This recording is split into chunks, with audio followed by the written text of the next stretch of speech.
পশ্চিম ইউরোপের ছোট একটি দেশ সুইজারল্যান্ড। সরকারিভাবে এটি সুইস কনফেডারেশন নামে পরিচিত। এর উত্তরে জার্মানি, পূর্বে অস্ট্রিয়া ও লিechtenstein, দক্ষিণে ইতালি এবং পশ্চিমে ফ্রান্স। সুইজারল্যান্ড একটি ক্ষুদ্র পর্বতময় দেশ। এটি কেন্দ্রীয় আল্পস পর্বতমালা এবং উত্তরাঞ্চলীয় প্রাগ আল্পস পর্বতমালা নিয়ে গঠিত। এখানে পর্বত, পাহাড়, নদী ও হ্রদের বিচিত্র সমাহার ঘটেছে। দেশটির রাজধানী শহর বের্ন। এছাড়া বিখ্যাত শহরগুলোর মধ্যে জেনেভা এবং জুরিখ অন্যতম। সুইজারল্যান্ডের মুদ্রার নাম সুইস ফ্রাঙ্ক। সুইজারল্যান্ডের আয়তন ৪১,২৮৫ বর্গ কিলোমিটার। আয়তনে ছোট হলেও দেশটির প্রাকৃতিক সৌন্দর্যে স্বয়ংসম্পূর্ণ। দক্ষিণের মাগগিউরে হ্রদের তীরে সমুদ্র সমতল থেকে মাত্র ১৯২ মিটার উঁচুতে রয়েছে পাইন অরণ্যের সারি। অন্যদিকে সেখান থেকে মাত্র ১০০ কিলোমিটার দূরে রয়েছে ৪,০০০ মিটারেরও বেশি উঁচু ৪৮টি বরফাবৃত পর্বতশৃঙ্গ। সুইজারল্যান্ডকে জুরা, সুইজারল্যান্ডীয় মালভূমি এবং আল্পস পর্বতমালা এই তিনটি প্রধান ভৌগোলিক অঞ্চলে ভাগ করা যায়। ২০১৬ সালের হিসাব অনুযায়ী দেশটিতে ৮৩,৭২,০০০-এরও অধিক মানুষ বসবাস করে। সুইজারল্যান্ড বহুভাষী রাষ্ট্র এবং এখানে ৪টি রাষ্ট্রভাষা রয়েছে: জার্মান, ফরাসি, ইতালীয় এবং রোমানীয়। বাকিরা স্পেনীয়, পর্তুগিজ আর তুর্কি ভাষায় কথা বলে। সুইজারল্যান্ডের শিক্ষার হার ১০০%। ৫ থেকে ১৬ বছর বয়সে শিক্ষা বাধ্যতামূলক। সুইজারল্যান্ডের অধিকাংশ অধিবাসী রোমান ক্যাথলিক ধর্ম চর্চা করেন। এরা মোট জনসংখ্যার প্রায় ৪৫%। এছাড়া মুসলিম, সনাতন, খ্রিস্টান এবং ইহুদি সহ অন্যান্যরা নিজ নিজ ধর্ম পালন করেন। সুইজারল্যান্ডের রাজধানী বের্ন। এটি মূলত সরকারি এবং প্রশাসনিক শহর। শহরটি আরে নদীর বাঁক দ্বারা ৩টি দিকে বেষ্টিত একটি উঁচু শৈলান্তরীপের উপর অবস্থিত।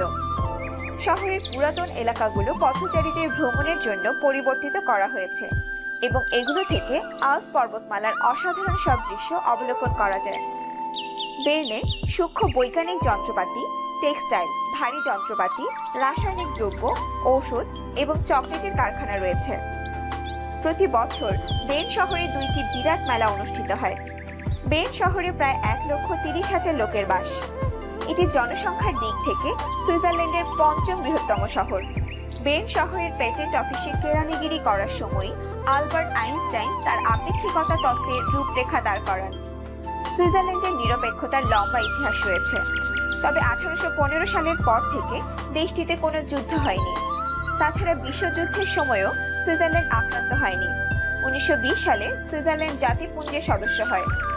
দ্বিতীয় বিশ্বযুদ্ধের সময় জার্মানি সুইজারল্যান্ড আক্রমণ পরিকল্পনা করলেও তারা কোনো প্রকার আক্রমণ করেনি। ১৯৬৩ সালে দেশটি ইউরোপের কাউন্সিলে যোগ দেয়। এছাড়া রেড ক্রস, বিশ্ব বাণিজ্য সংস্থা সহ এখানে কিছু আন্তর্জাতিক সংগঠন প্রতিষ্ঠিত হয়েছে।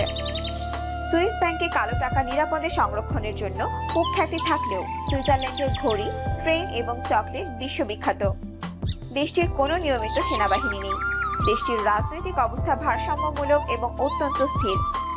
সুইস সরকারের অন্যতম বৈশিষ্ট্য হল প্রতি বছর ১ জানুয়ারিতে দেশটির রাষ্ট্রপতি পরিবর্তিত হয়। ৬ বছরের জন্য গঠিত মন্ত্রী পরিষদের এক একজন মন্ত্রী ১ বছরের জন্য রাষ্ট্রপতির দায়িত্ব পালন করেন। ইউরোপের পাহাড়ি দেশগুলোর মধ্যে অন্যতম সুইজারল্যান্ড। এর আয়তনের ৭০% ঘিরে রয়েছে আল্পস। সুইজারল্যান্ডের সবচেয়ে উঁচু পর্বতের নাম মন্টি রোজা, যা গ্রীষ্মকালে গরম আর আর্দ্র থাকে। এই সময়ে পর্যায়ক্রমিকভাবে বৃষ্টি হয়। শীতকালে পর্বতগুলোতে বিকল্প রোদের সাথে বরফ থাকে, যখন নিচের এলাকা জুড়ে মেঘলা আর কুয়াশার প্রবণতা দেখা যায়। পর্যটকরা সুইজারল্যান্ডের প্রকৃতি আর প্রাকৃতিক ভূদৃশ্যের জন্য আকৃষ্ট হয়। এছাড়া স্কিং আর পর্বত ভ্রমণের জন্য এখানে অনেক পর্যটক আসে। বিশ্বের অন্যতম অর্থ সংস্থান হওয়ায় এখানে বহু ভ্রমণকারী ব্যবসার জন্য আসেন। সুইজারল্যান্ডে বার্নের পুরাতন শহর, সাধু গলের মঠ এবং মন্টিসেন জিও রোজিও সহ ১১টি ইউনেস্কো ঐতিহ্যবাহী স্থান রয়েছে।